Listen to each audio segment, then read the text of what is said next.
It's a Heidel minicast. And now, Scott Clark. In this episode, we're in Chapter 2 of J. Gresham Machen's Christianity and Liberalism, published in 1923. We're on page 33, where Machen is discussing the importance of doctrine and the impossibility of divorcing doctrine from Jesus' own teaching. If the Heidelcast helps you, won't you help us keep it going? You can make the coffer clink by clicking on the PayPal link on the Heidel blog or by mailing a check to Heidelberg Reformation Association, 1637 East Valley Parkway, number 391, Escondido, California, 92027. Machen wrote, "In another way, also, the teaching of Jesus was rooted in doctrine. It was rooted in doctrine because it depended upon a stupendous presentation of Jesus' own person. The assertion is often made, indeed, that Jesus kept his own person out of his gospel and came forward merely as the supreme prophet of God. That assertion lies at the very root of the modern liberal conception of the life of Christ. But common as it is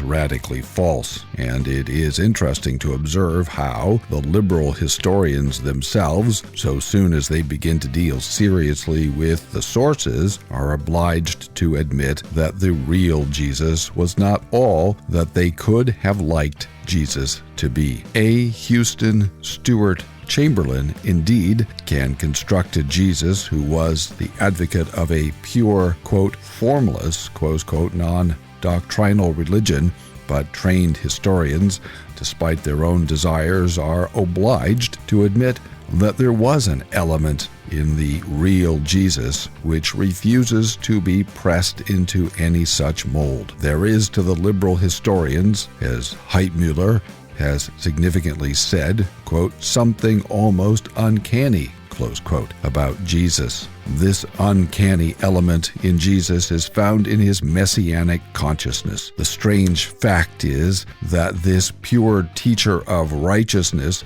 appealed to by modern liberalism, this classical exponent of the non-doctrinal religion, which is supposed to underlie all the historical religions as the irreducible truth remaining after the doctrinal accretions have been removed, the strange fact is that this supreme revealer of eternal truth supposed that he was to be the chief actor in a world catastrophe and was to sit in judgment upon the whole earth. Such is the stupendous form in which Jesus applied to himself the category of messiahship. Thanks for listening. Tune in tomorrow for more from the Heidelcast, brought to you by HeidelbergReformationAssociation.org. Don't forget, when the coin in the coffer clinks, the cost of bandwidth shrinks. Copyright Heidelberg Reformation Association. All rights reserved. This is a Heidel Media production.